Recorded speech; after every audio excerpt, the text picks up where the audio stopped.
Pada dasarnya, dongeng dapat dikatakan sebagai warisan dari nenek moyang kita secara turun-temurun yang harus kita lestarikan keberadaannya.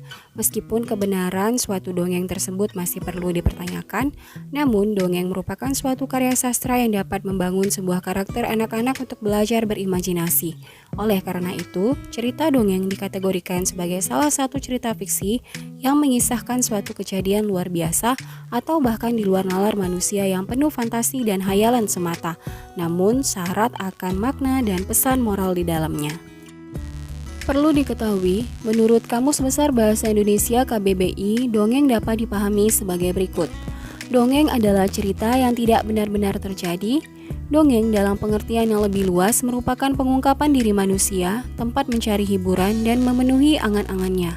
Dongeng merupakan cerita singkat tentang hal-hal aneh dan tidak masuk akal, berbagai keajaiban dan kesaktian yang biasanya mengisahkan dewa, raja, pangeran, dan putri. Pada umumnya, dongeng tidak diketahui pengarangnya dan terkadang hanya diketahui nama pengumpul atau penyadurnya. Sebagai pengetahuan, dongeng berasal dari bangsa Tai di Yunan, tetapi kemudian tersebar ke seluruh Asia Tenggara. Di Indonesia, dongeng tersebut tersebar mulai dari Aceh hingga Maluku Tenggara. Di Jawa Tengah dan Jawa Timur, dongeng juga berkembang loh. Nah, selanjutnya yang perlu diketahui yakni jenis-jenis dongeng, antara lain sebagai berikut. Yang pertama, mite.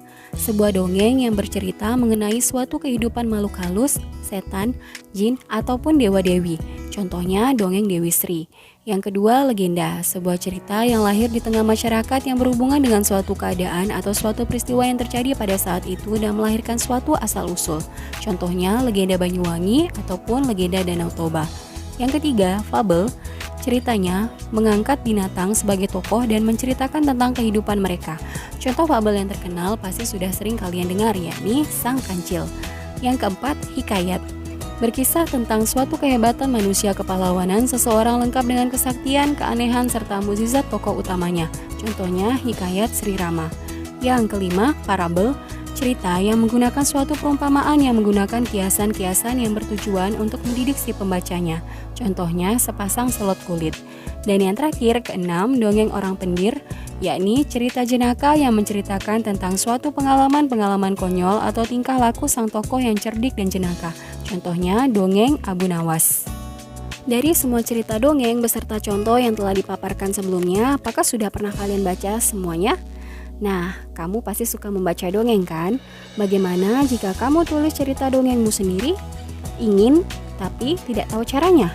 Yuk, ikuti langkah-langkah berikut.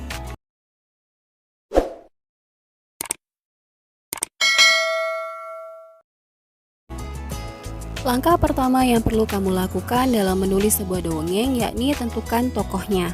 Jadi, tentukan siapa yang akan menjadi tokoh dalam cerita, kemudian imajinasikan dalam pikiranmu tentang bentuk fisiknya, sifatnya, pakaiannya, ataupun suaranya. Lalu, gunakan nama yang mudah diingat tentunya. Nama dalam dongeng sering mencerminkan sikap pemilik namanya. Misalnya, Peri Senandung adalah peri yang suka bernyanyi dan bersenandung. Langkah kedua yang harus kamu lakukan dalam menulis sebuah dongeng yakni ciptakan konflik. Nah, coba kamu baca lagi dongeng kesukaanmu. Pasti semua tokohnya punya masalah kan? Misalnya, kisah bawang putih dan bawang merah.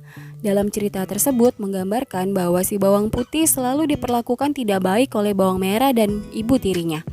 Nah, dalam ceritamu bisa saja kamu gambarkan si tokoh sedang menginginkan sesuatu tetapi susah untuk mendapatkannya.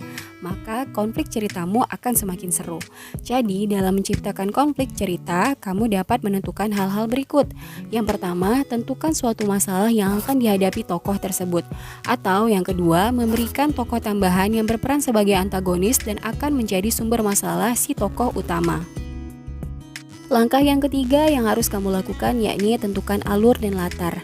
Nah, untuk menentukan alur, misalnya, tentukan apa yang terjadi pada tokoh cerita saat terjadi konflik dan bagaimana ia mencari jalan keluar, menemukan halangan dan akhirnya mendapatkan apa yang diinginkannya. Kemudian untuk latar, tentukan juga tempat kejadiannya di mana serta waktunya kapan. Nah, dalam dongeng tempat kejadian tidak harus ada di alam nyata, kamu boleh membuat negeri impianmu sendiri. Langkah yang keempat sudah masuk ke proses produksi dari ceritamu itu sendiri. Jadi yang pertama, menuliskan semua hal yang telah ditentukan sebelumnya ke dalam kalimat lalu kembangkan hingga menjadi satu cerita narasi utuh. Lalu bisa kamu tambah ilustrasi untuk menggambarkan kejadian tertentu dalam cerita sebagai penguat kesan. Bisa pula kamu tambahkan dialog sebagai pendukung narasi. Upayakan komposisinya seimbang agar pembaca tidak merasa bosan. Dan yang terakhir, pilihlah sudut pandang cerita, baik itu penulis sebagai tokoh utama atau penulis sebagai orang di luar cerita yang mengetahui segala hal. Langkah yang kelima, diharapkan kamu dapat memperbanyak bacaan. Saat membaca, tanpa disadari, kita akan mengingat cara merangkai kata. Banyak membaca juga akan menambah perbendaharaan kosakata, sehingga kita akan menjadi lebih mudah merangkai kalimat. Nah, cobalah untuk membaca dongeng-dongeng yang sudah ada dari berbagai sumber agar dapat memperkaya kosakata serta memberi inspirasi tentang cara merangkai kata itu sendiri. Langkah yang keenam yang harus kamu lakukan yakni berlatih. Kenapa? Karena membuat dongeng adalah suatu keterampilan. Seperti keterampilan lainnya, membuat dongeng harus dilatih secara terus-menerus. Kamu bisa berlatih dengan menulisnya atau dengan memerankannya bersama teman-temanmu. Ada yang berperan sebagai narator, ada juga yang berperan sebagai tokoh-tokoh. Pastinya sangat seru dan juga menyenangkan dalam eksplorasi diri agar mendapatkan ide yang nantinya akan dijadikan sebuah cerita dongeng. Langkah yang terakhir yakni menjaga ide. Nah, kamu sering mendapatkan ide untuk membuat dongeng? Bagaimana cara menjaga ide supaya bisa menjadi cerita utuh? Cara paling mudah yakni dengan menuliskannya. Bawalah alat tulis kemana saja kamu pergi. Selain itu, kamu juga dapat menggunakan gawai untuk membuat catatan ataupun merekam suara, sehingga ide yang tiba-tiba muncul dapat dicatat ataupun direkam sehingga nantinya dapat kamu gunakan sebagai ide pembuatan cerita dongengmu sendiri.